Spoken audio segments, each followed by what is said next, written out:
Hey folks, this is Gerald Pinch with Prayer at the Curb. Uh, Yesterday I heard a really good message from the pastor at the church I attend, and Pastor Kyle was talking about Psalms 23.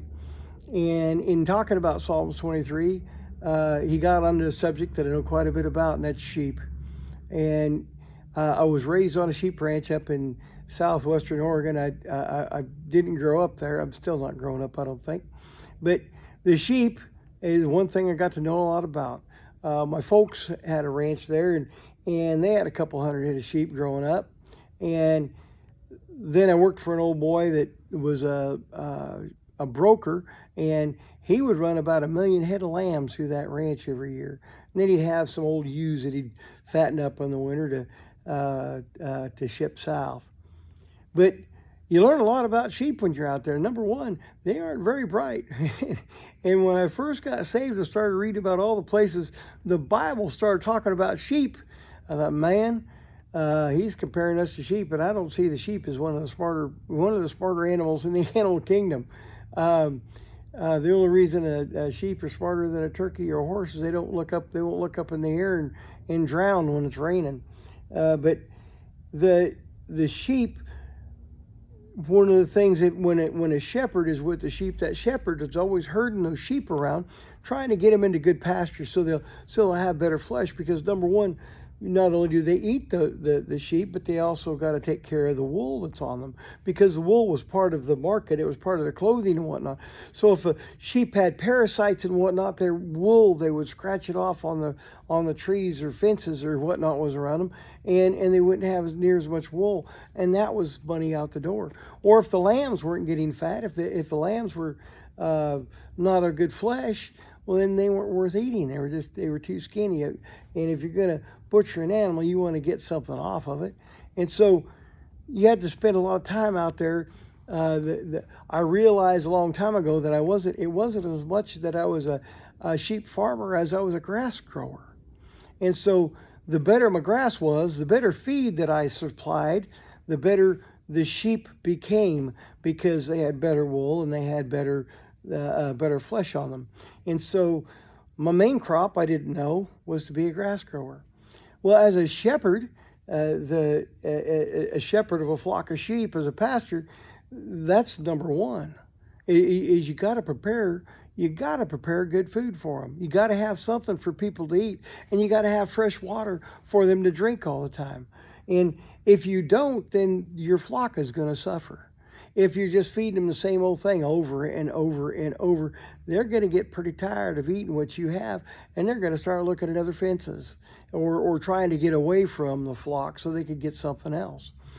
And a lot of times, the sheep will go out there and they'll, instead of eating the really good feed that's out in front of them, they'll start eating something else because they naturally know that they're missing a mineral or this or that, and they need to try to eat something else. Or in some cases, they'll go out there and eat stuff that's poisonous. It's not good for them. So a shepherd's got to be on the lookout to see what the sheep can't eat, because there is stuff out there that they can't eat that will do in their flesh. Then you also got to watch out for predators, because there's predators everywhere. And the predators will get out there. They want the milk off the ewe, or they want the belly off the lamb, or the stomach off the lamb, because that's where the nutrition's at. There's more calories there to get that predator in better flesh. And so that to the predator, they're grocery shopping. They want the slow ewes or the over fat lambs so they have a good meal. And so you're always on the watch out as a shepherd. You're watching out for predators. And so if your pastor gets after you, it's because he's concerned about you being out there by yourself and being quick to snipe. And that's one of the things is predators will try to get something that's off by themselves. And so as a believer, if you're off by yourself, and the sheep, when there's a bunch of them, they got many eyes looking, and so it's harder for them to get snuck up on. And so in plus, when they're in that crowd mentality, maybe it won't be them that gets got, maybe it'll be their neighbor. And so it's a whole different dynamic with a flock of sheep. But when they're out there by themselves, just like us, when we get out by themselves, we're easier to pick off because we don't have our brothers and sisters trying to help us trying to help keep their eyes out for predators too, and so it makes it a whole different dynamic. One of the things that about the shepherd that makes his livelihood off of those sheep, he knows as much as he can about them. He knows what sheep are going to be the leaders. He knows which ones are going to try to get away. He knows which ones are just going to be cantankerous, going to be hard to push. Or when there's 2 or 3 ewes that want to be the leader out there, it's harder to contain that crowd because everybody's trying to follow somebody else. And so it becomes kind of a juggling match for a good pastor, for a good shepherd. And if the shepherd, and I'm just going to go out on a limb out here and say this, if the shepherd does not care about his flock, you're in the wrong pasture. And a good shepherd, whatever fellowship you go to, there should be a shepherd out there that's tending to the flock, that's worried about what's going on with you and with your family, and if they're just up there speaking, if you're in a great big huge church and they don't know you, or somebody in the ministry doesn't know you, then you're just a number. And that's just the way I feel about that. I'd much rather be at a small church, and to where they can identify with you. They know if you've been sick or not. The little church I was in up in Oregon, there we were lucky when we had 12, 15 people there. And so if somebody's sick, everybody knew it. And that person would probably get prayed for a dozen times before it got dark. And that's just the way it was. It's a whole lot easier to hang out with people that care and love you too than it is those that want to go out there and you stray off by themselves. And if 1 or 2 are out there by themselves, well, then they're easily picked off by a predator. That it's a whole lot easier because one can't watch all the danger spots. But a shepherd should be able to. A shepherd should know if somebody's headed for the wrong spot.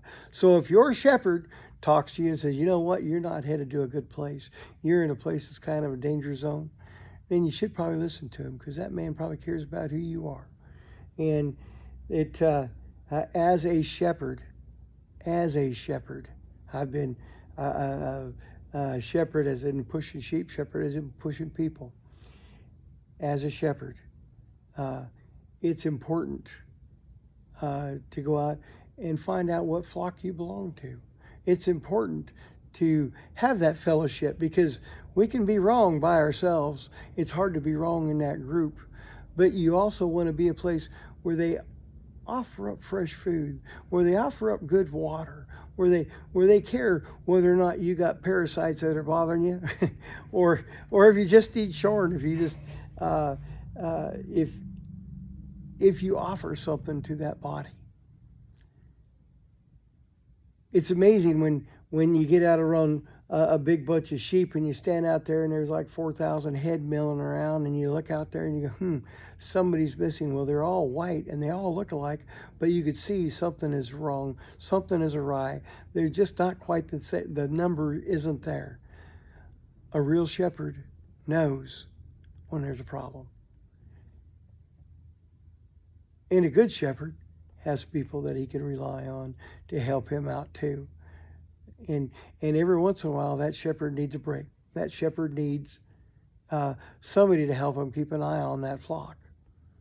And if that's you, talk to your shepherd about it. Anyway, it's an interesting thing. I could go on and on. I probably will, because I do.